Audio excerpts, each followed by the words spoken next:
Hi friends, I'm Katie Brinkley and you're listening to Rocky Mountain Marketing. With nearly 2 decades helping business owners, consultants, and coaches with their digital marketing, I know that social media can be an incredible tool to grow your business when you know how to do it the right way. And that's what we're going to do today.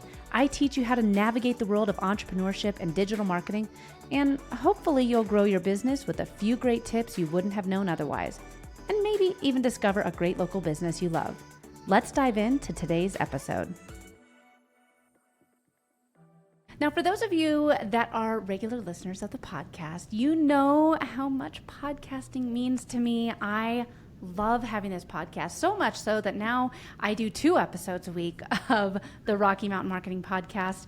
And then I also do a ton of podcast guesting.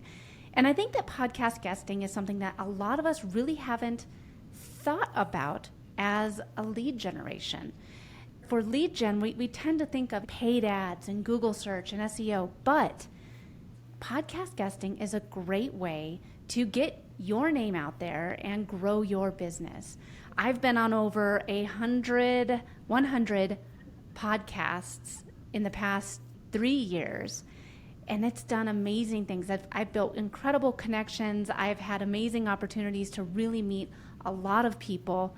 And that's what I'm going to be doing today. I'm going to be talking with Dustin Reichmann, and he is a serial entrepreneur and an online marketing expert. He actually specializes in helping mission-driven solopreneurs add 6 figures to their bottom line by telling the right stories on the right podcasts. Everything he teaches is based on real-world experience from his clients and from his own online business, which is very successful. And he and I have actually been talking a little bit here before I hit record about, getting out. He went out boating this past weekend and just kind of wrapping up all the fun summer things. For growing our businesses, especially as entrepreneurs, solopreneurs, one of the things that we want to do is have more time.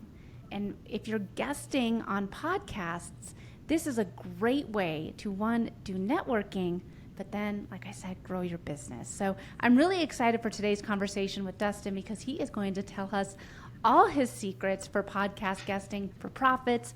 Dustin, thank you so much for joining me on Rocky Mountain Marketing today. A pleasure to be here, Katie. I'm really excited. This is one of my favorite topics, and you have one of my favorite podcasts, so it's definitely an honor to be here and be able to share with the audience whatever secrets I can provide.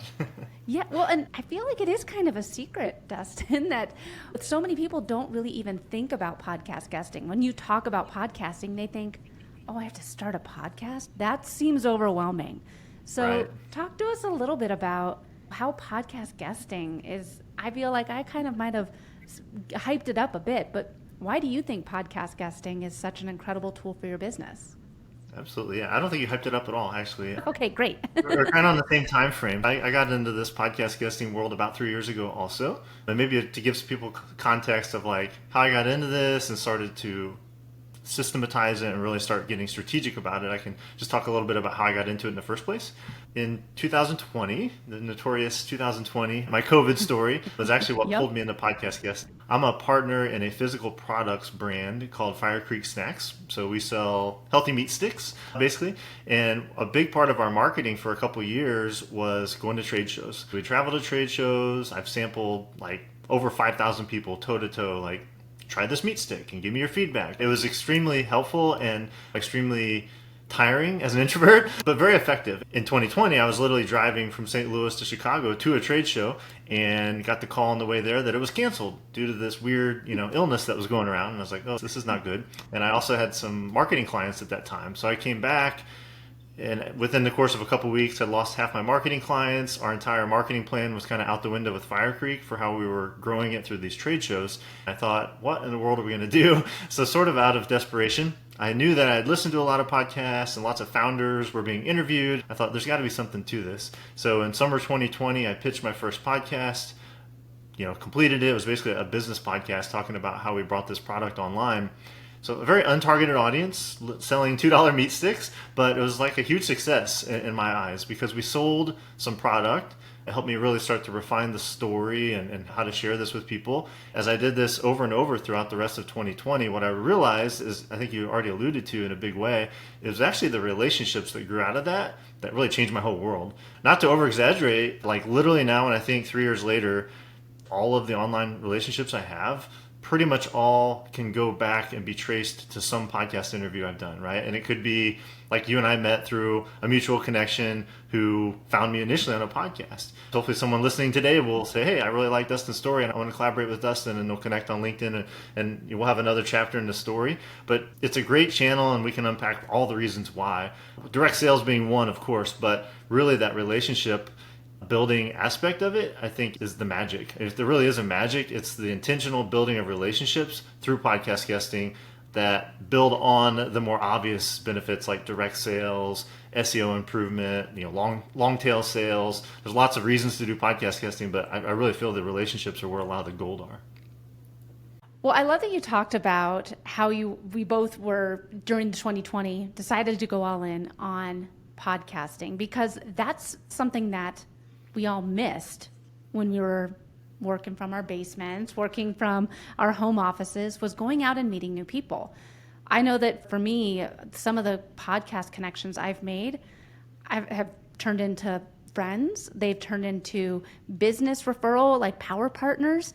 There's been so many podcasts that one introduction will lead to another, and it's an entirely different way of networking, because I think a lot of us think of networking, we have to go and hand out a business card. Right. Okay, now we've networked, but this is an entirely different way of getting to know somebody.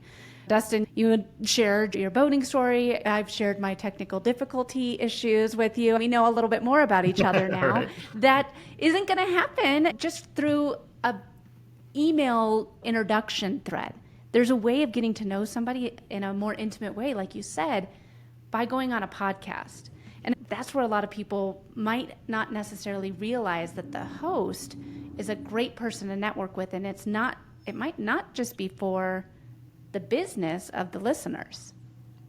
Right. Yeah, it is about the listeners also. Maybe this is a good time to talk about so I kind of introduced how I got into this, and then did it dozens of times for Fire Creek Snacks specifically. Basically, the evolution of what happened from there was people started hearing those stories on business podcasts, marketing podcasts, Shopify sort of podcasts. And then what happens is people say, well, how did you do that? Or that was a really interesting offer, or your story was really compelling. And people start to reach out to connect. And that brought me into this whole world of coaching. So what happened in coaching people through this is I started to realize some of the nuances and some of the strategic side of this. At the end of the day, the big takeaway I want people to get is, if you do this, you do it right, you do it kind of at scale, you can absolutely build amazing relationships, grow your network. I think that's the biggest benefit. But to get there, of course, you have to go through kind of the tactical side of how do you actually do this, and how do you get here in the first place. An interesting or a helpful paradigm for people is how you think about the audience. What you just said was really key.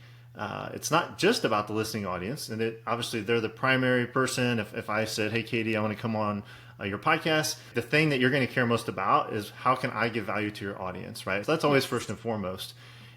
However, there's actually a lot more to it than that. And so I talk about this like a 3-layer cake. It's kind of a funny analogy, but if you think of the base layer of a wedding cake or whatever, it's typically really wide, but it's kind of the shallowest piece because it's the base of the whole thing. I think of that as the audience, right? It has the most people, but each of them probably has the least impact on my business or my brand building, because they're anonymous, they're kind of out in the ether, and unless I make them become visible to me, it's kind of hard for me to communicate with them. But we do want to do that, right? That's podcast guesting 101 is connect with the audience, give them something of great value, and hopefully get them to come over and connect with you, get on your email list, etc. But that's just layer 1. Layer 2, right on top of that, is narrower but deeper. I talk about that as peer-to-peer relationships. And so that's absolutely the host-guest relationship. If we have a great conversation, we get to know each other, we see opportunities to refer work to each other, or to, hey, let's meet up at this conference we're both going to, and we can deepen that relationship. That's really important. But there's also a lot of other peer-to-peer relationships. As an example, let's say I do podcast guesting and someone listening is like a ninja at helping people through podcast hosting, just as a really simple example. Well, we may want to partner up because I don't try to help people grow their podcast as a host. I really help people as a guest. And so that's just a nice complementary peer-to-peer relationship where we could collaborate, work together, do a joint webinar, share email, lead magnets, that sort of thing. But that's like level 2. And then level 3, the very top of the cake in my world, is what I would call like high ticket prospects. If you're an agency or you're running masterminds or you do coaching, like you have some higher level offer, podcast guesting is actually a really good way to fill your pipeline with those leads. Now those leads are the narrowest, but they can be the deepest because like one great client coming out of a podcast opportunity, podcast guesting opportunity specifically, can make the whole thing well worthwhile. I really think of 3 different audiences anytime I'm on a show, and I think about how can I call out to them, how can I serve them after the show, how can I leverage each of those opportunities, right? And really get the most benefit for each of those groups, and of course for my business as well, by being strategic in how we structure the interview and who we're speaking to in the interviews. The middle of that cake, you do not want to miss the host relationship, but then there's a lot of other kind of nuanced relationships that most people just don't see, or they don't think about, they don't address. But that's a big part of what we do, is not only help people get on shows, we can talk about like our approach to that, but then when you're on one and it's a great fit and you have an awesome time, what do you do with it, right? To really get the most benefit for your business.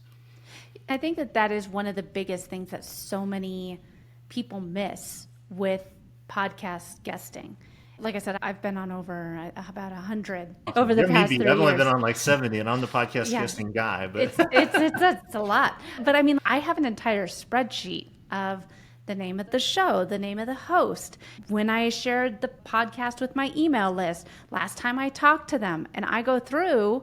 And like I have this entire spreadsheet of, okay, this is possible power partner, a good opportunity to be a guest on their show again. It's all in this elaborate Google sheet, but it's basically a CRM for my podcast guest appearances.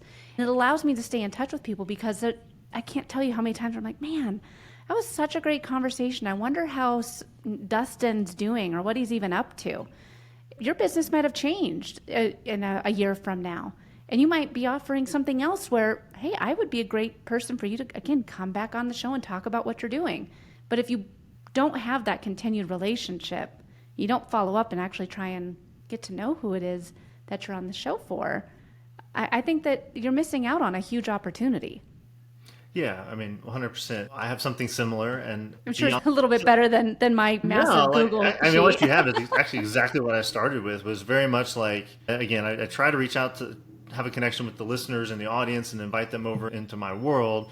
But the direct connection I always have when I do this well is with the host, right? And so maintaining that relationship, doing something really, if people are listening, they want like one takeaway next time they're a guest on a show, go leave a 5-star iTunes rating for the host. Yes. Let them know you did that. And when the episode comes out, share it with your email list, post it on LinkedIn or whatever social media you're active on.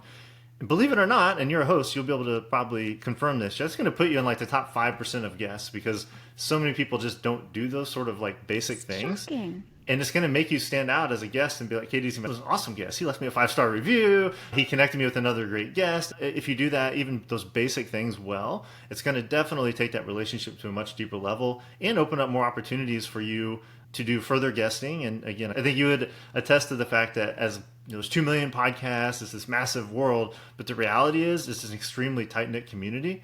And once you make inroads there and you start to develop some relationships, it's very easy to continue to build relationships within this community and really become a known quantity in the podcasting world, even if you don't have a show. I'm going to be like launching my own show soon, but for 3 years plus, I've only guested.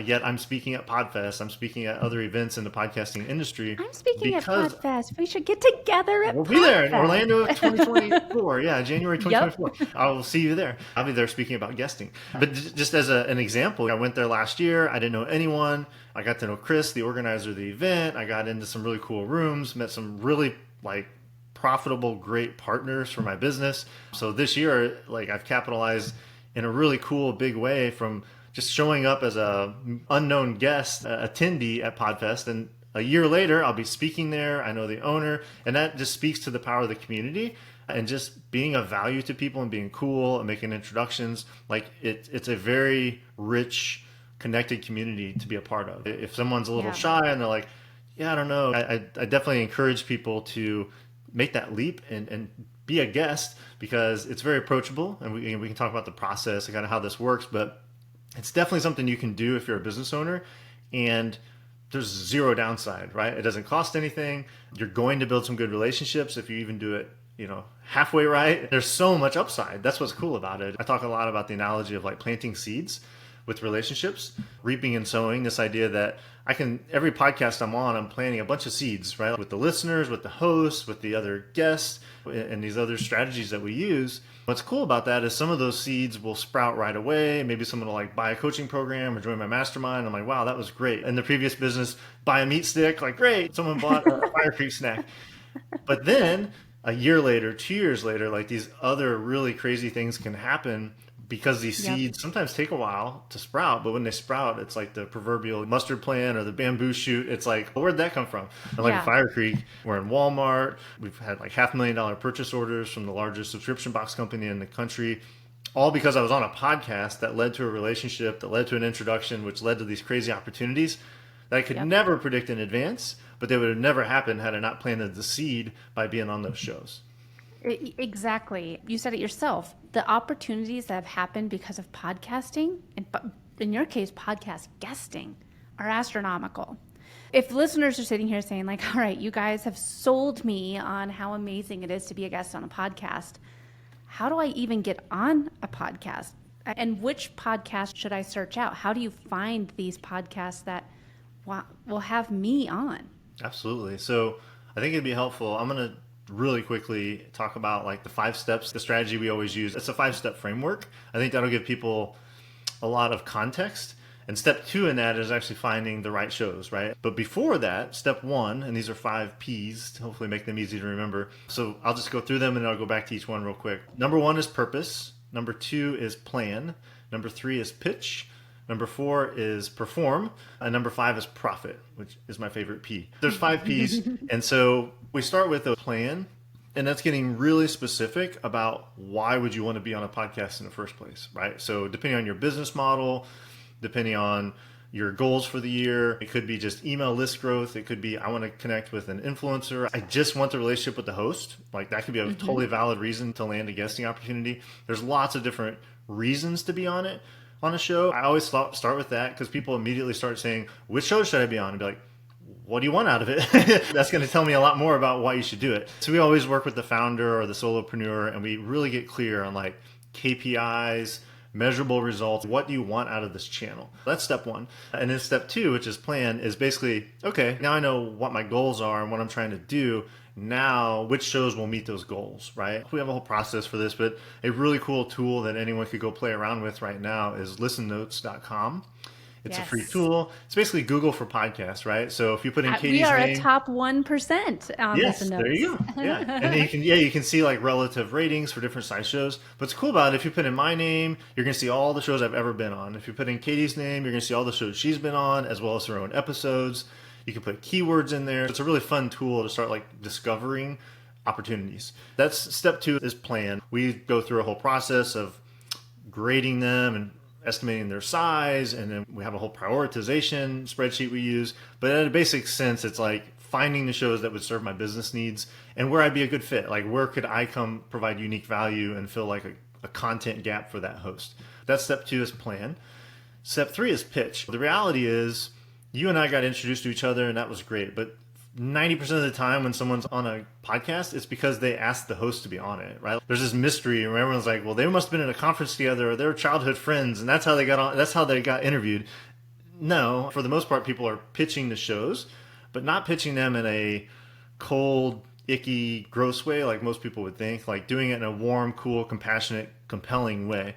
And so there's like a whole kind of art and science to that, and we have a framework that I'm happy to walk through. But the bottom line is, once you know, number 1, why you want to be on podcasts, number 2, which ones make the most sense for you, then step 3 is like being compelling and showing that host how you can give value to their audience. So once you demonstrate that, then you have an opportunity for them to be like, absolutely, I think my audience would love those topics. Come on, let's have your story shared. So that's 3 is pitch. And then 4 is perform. Once they say yes, there can be this kind of like, oh crap moment of like, oh, they said yes, now I have to like show up and be interviewed. So how do I do that well? And so we basically coach people how to prepare well without taking too much time, and like what kinds of stories to tell. Or like right now I'm demonstrating, I have a 5-step framework. It makes sense for me in any given podcast is talking about guesting to talk about my framework, right? Because this is something the audience can take away and use and get a lot of value from. That's 4 is perform. That also includes like the call to action at the end. I kind of include in the perform side this like relationship building with the host and making sure things like the iTunes reviews and some of the other things we do there to build that relationship. So those are the first 4 steps.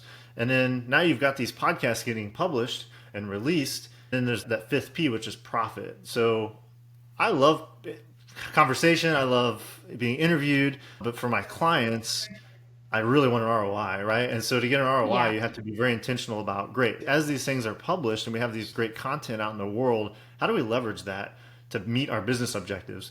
So step 5 goes all the way back to step 1 is like, this is what we wanted out of this. And then like, this is how we're actually going to get those results. So that's the 5-step framework. And hopefully that gives like context for people of how to select or how to find the right shows is an important early part of that, but it's not actually the first step in the way that we lead people through it. For me, I get pitched at least 3 times a day to have people come on the show, and I do too, and I only have a podcast. That's how bad it is. yeah, there's constantly being pitched. I use for my guesting appearances, I use a lot of for my pitching, social media, and Podmatch. I know there's like Matchmaker.fm. There's a lot of different podcast guesting like self-service platforms. Podmatch is the one that I like the best, and if people are interested in learning more and signing up, you can go to katiebrinkley.com/podmatch.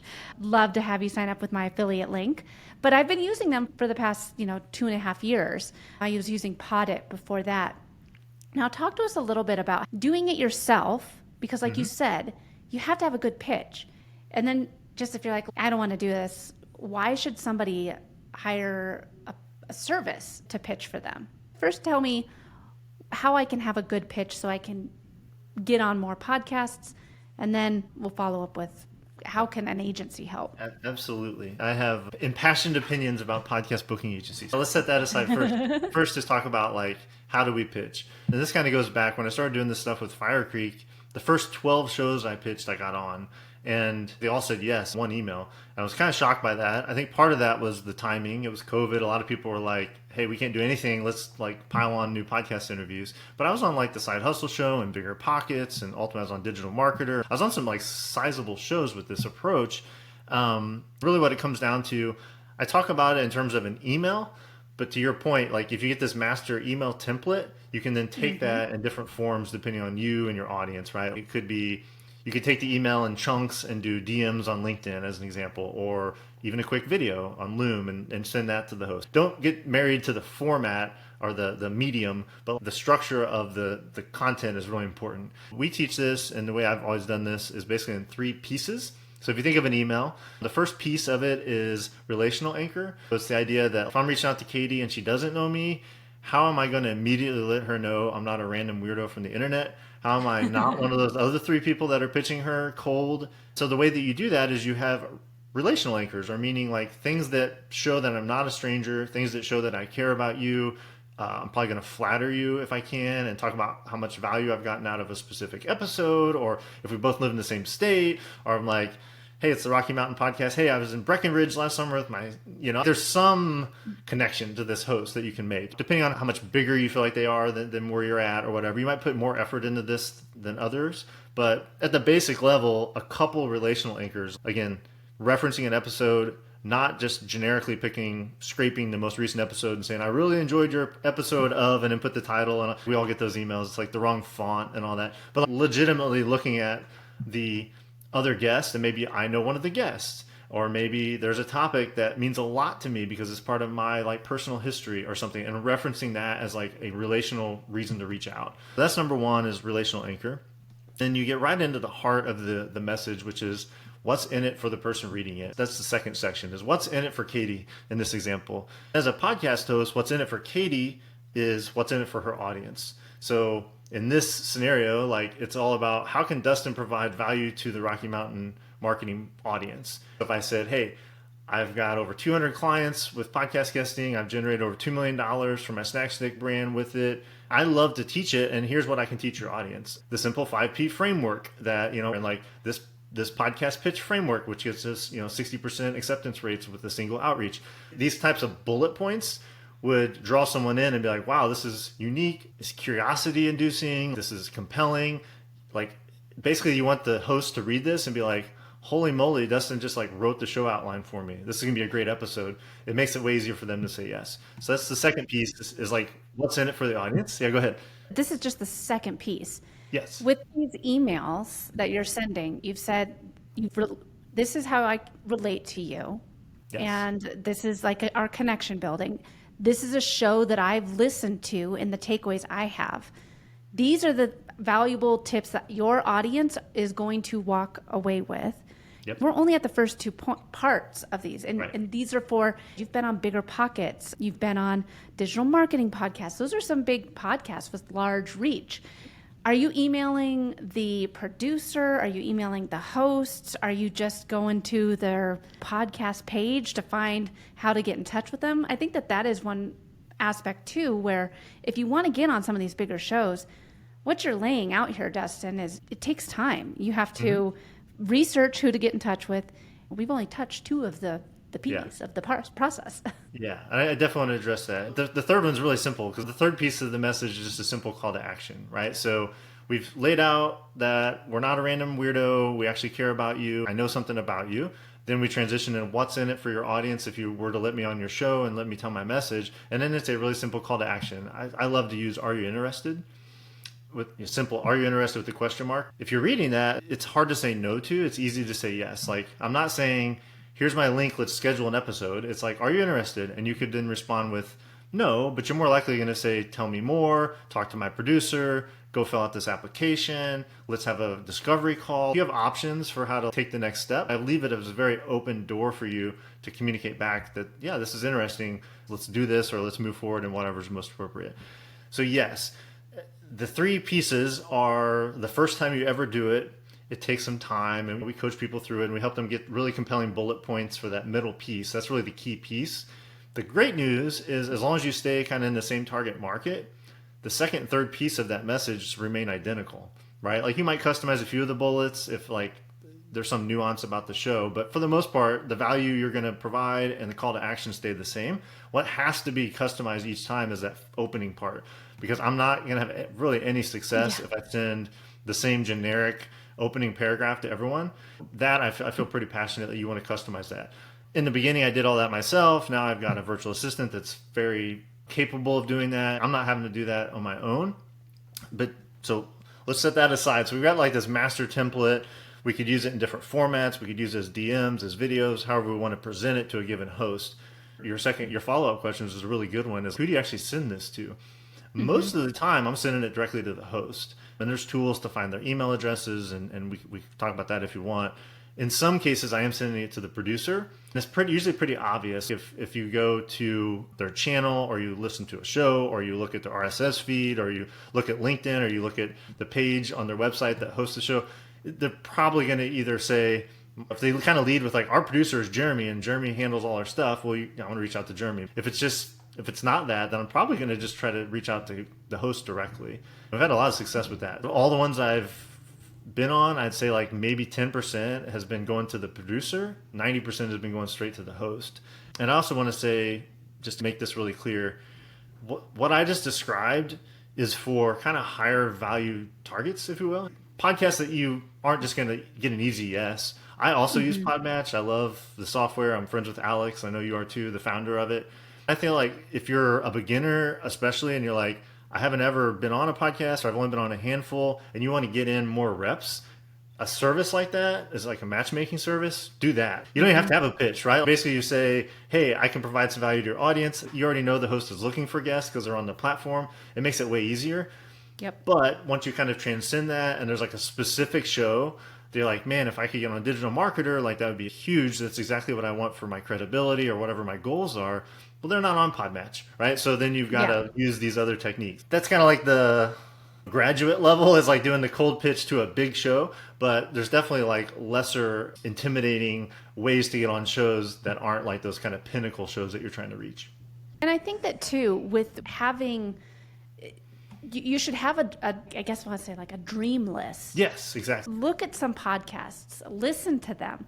Like for me, I would love to go on the social media marketing podcast with Michael Stelzner. His podcast was the one I listened to that then led me to go to his event.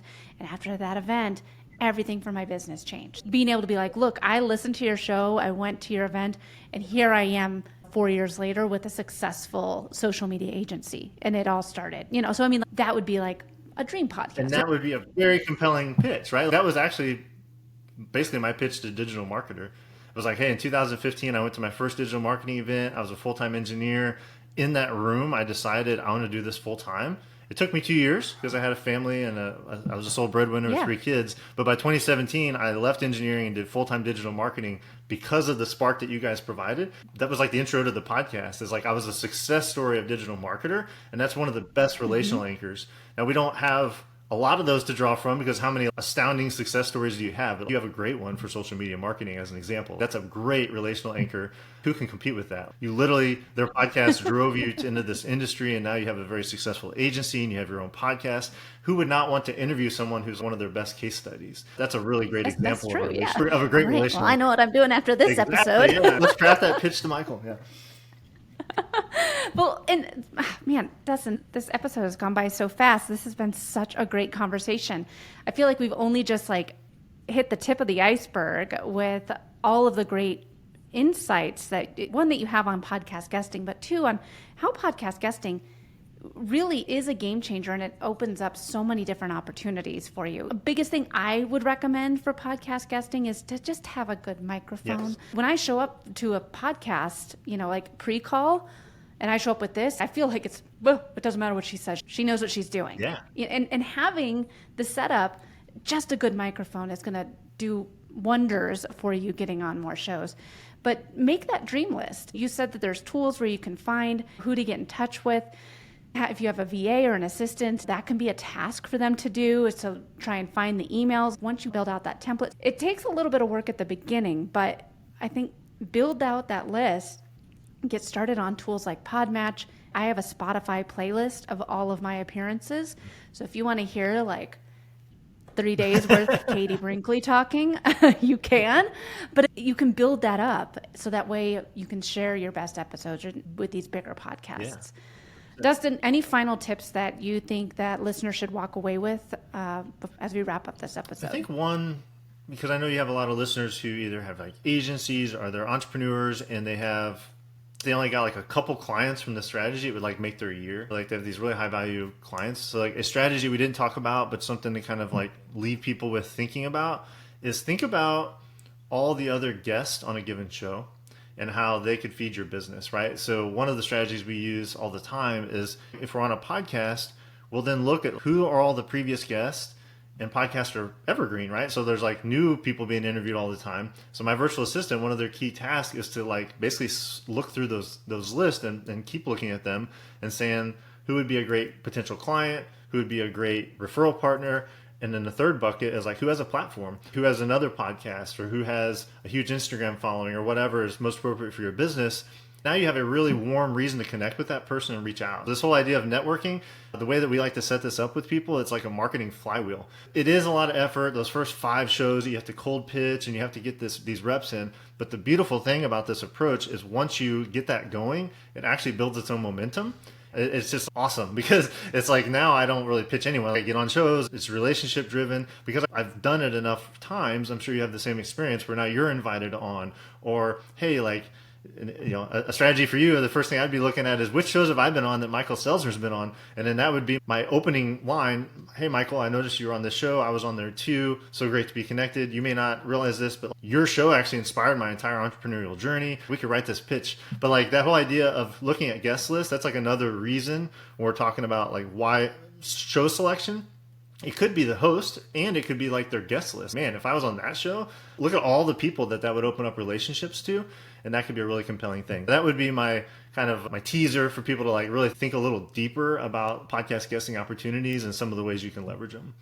Dustin, this has been such a great conversation. As you can tell, I love podcasting. So anytime I get to talk more podcasting on a podcast, I'm very happy. So if people want to connect with you further, they want to hear more of your interviews or learn more about your process, what's the best way for them to get in touch with you? Yeah, a free resource I'd love for people to have. We talked quite a bit about this pitching thing. I find it's way easier to actually just see it in action or use a template.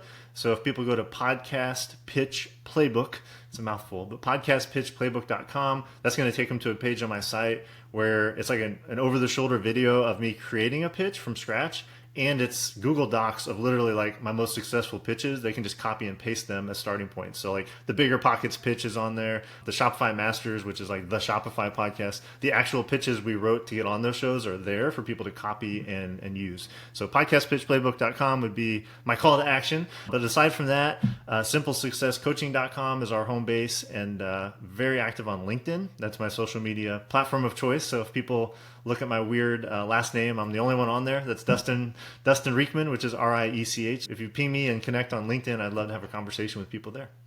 Amazing. Well, Dustin, this has been such a great conversation. I can't wait to see you in Orlando at PodFest. Dustin and I are both speaking. So if you have any interest in more, podcast guesting, podcast host, podcast advertising, all things podcasting, you should definitely check out PodFest and come see me and Dustin in real life. Dustin, I can't wait to see you in real life. Thank you again so much for coming on Rocky Mountain Marketing. It's been my pleasure. I'll see you in Orlando. Thanks so much for listening to this week's episode of Rocky Mountain Marketing. Make sure to subscribe so that you can continue navigating the world of entrepreneurship. And I'd love to hear from you. Please leave the show a review and connect with me on social media. You can find me on Instagram at I am Katie Brinkley, or connect with me on LinkedIn. And if you're ready to start making some sales on social media, be sure to grab my free guide to selling in the DMs without being spammy. You can get that at katiebrinkley.com. Let's keep taking your marketing to all new heights.